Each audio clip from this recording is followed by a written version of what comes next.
हर इंसान अपने मन में परमात्मा की एक छवि बनाकर जरूर रखता है। एक तस्वीर परमात्मा की अपने दिमाग में जरूर रखता है कि मेरे हिसाब से परमात्मा ऐसा होगा और वैसा होगा। और कोई सोचता है कि परमात्मा के 10 हाथ होंगे, कोई सोचता है कि परमात्मा के 4 सिर होंगे, कोई सोचता है कि परमात्मा इस रंग का होगा, तो कोई सोचता है कि परमात्मा उस रंग का होगा। तो इस तरह से हर इंसान ही अपने मन में परमात्मा की अलग अलग प्रकार की छवि बनाकर रखते हैं और अपने हिसाब से ही परमात्मा को मानते भी हैं। लेकिन इंसान को ये भी मालूम है कि जैसा रूप उसने परमात्मा का अपने मन में बनाकर रखा हुआ है, परमात्मा वैसा भी नहीं है। और इसलिए इंसान के मन में ये सवाल भी, ये जिज्ञासा भी कहीं ना कहीं हमेशा ही रहती है कि आखिर परमात्मा कैसा होगा। एक प्रसंग याद आ रहा है, हो सकता है कि आपने भी सुना होगा कि काफ़ी समय पहले की बात है। एक गांव में कहीं से एक बहुत बड़े विद्वान जी आए हुए थे। तो उस गांव के सभी लोग और सभी धर्मों के गुरु भी उस विद्वान से मिलने वहां आए और उनके समक्ष सभी धर्म गुरुओं ने अपने अपने धर्म के अनुसार अपने ईश्वर के स्वरूप का बखान किया और बतलाया कि ईश्वर तो वैसा ही होता है जैसा उनके धर्म में कहा गया है और बाकी सभी धर्म गलत बतला रहे हैं।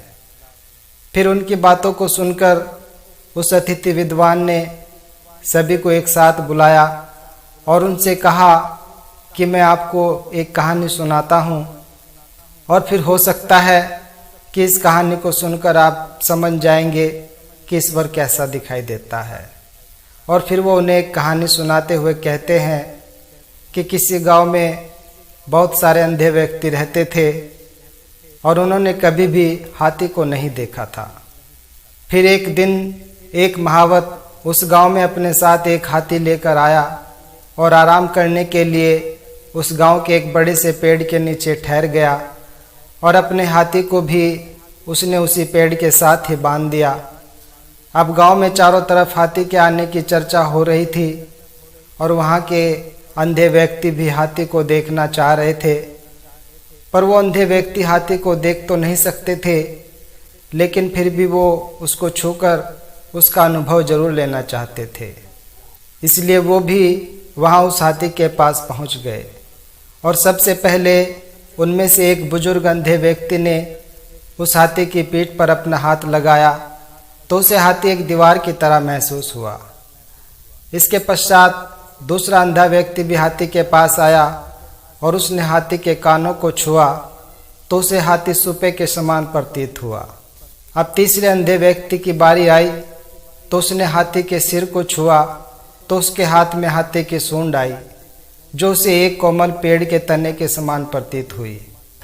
फिर चौथे व्यक्ति ने हाथी को छुआ तो उसके हाथों में हाथी के पैर आ गए जो उसे किसी खंबे के समान महसूस हुए और इसी प्रकार पांचवें अंधे व्यक्ति के हाथों में भी हाथी की सिर्फ पूंछ ही आई जो उसे किसी मोटी रस्सी के समान प्रतीत हुई।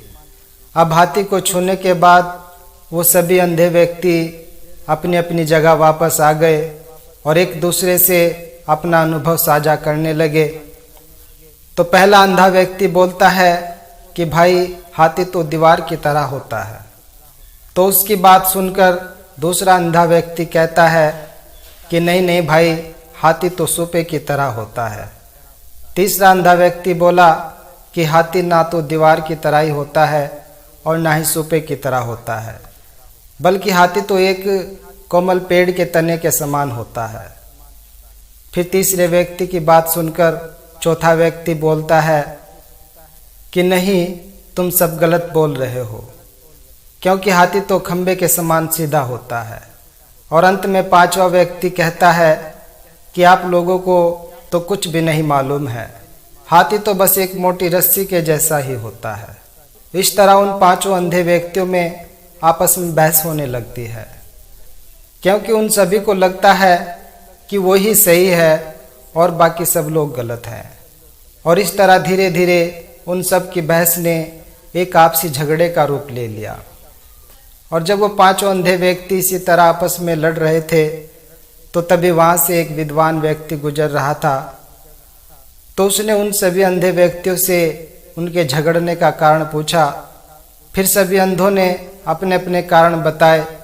तब बुद्धिमान व्यक्ति बोला कि आप सब लोग अपनी अपनी जगह सही हैं, क्योंकि आपने हाथी को जितना स्पर्श करके महसूस किया है तो आप तो केवल उतना ही उसके बारे में जानते हैं, वरना सत्य तो यह है कि हाथी तो इससे कई गुना बड़ा होता है। लेकिन आप में से जिसने जो स्पर्श किया है वो अपने अनुभव से वही बतला रहा है और वही सत्य भी है, लेकिन पूर्ण सत्य नहीं है। तो इस प्रकार वो पांचों अंधे व्यक्ति उस विद्वान की बातों को समझ जाते हैं और आपस के मनमुटाव को खत्म करके अपने झगड़े को भी समाप्त कर देते हैं और आपस में फिर से प्रेम पूर्वक रहने लगते हैं। ठीक इसी तरह ये ईश्वर भी होता है। ये इतना विशाल है कि इसे समझ पाना किसी भी इंसान अथवा धर्म के बस की बात नहीं है। पर फिर भी सभी धर्म ईश्वर के बारे में जो बतलाते हैं वो भी अपनी अपनी जगह सही हैं, लेकिन पूर्ण सही नहीं है, क्योंकि ईश्वर को जिसने जितना समझा है वो तो उसके बारे में सिर्फ उतनी ही बातें बतला सकता है। और इसी के साथ वो ये भी सोचता है कि मैं और मेरा धर्म ही सही है, बाकी सभी गलत हैं और सबकी बातें भी गलत हैं, जबकि वास्तव में तो सभी धर्म अपने अपने स्थान पर सही हैं। दास इस प्रसंग के माध्यम से कि भगवान कैसे दिखते हैं बस इतना ही कहना चाहता है कि सभी धर्म अपनी अपनी जगह पर सही हैं, लेकिन भगवान के नाम पर आपस में लड़ना बिल्कुल गलत बात है, क्योंकि भगवान तो हम सबका एक ही है और हम एक ही परमात्मा के अंश के रूप में उसके बच्चे हैं।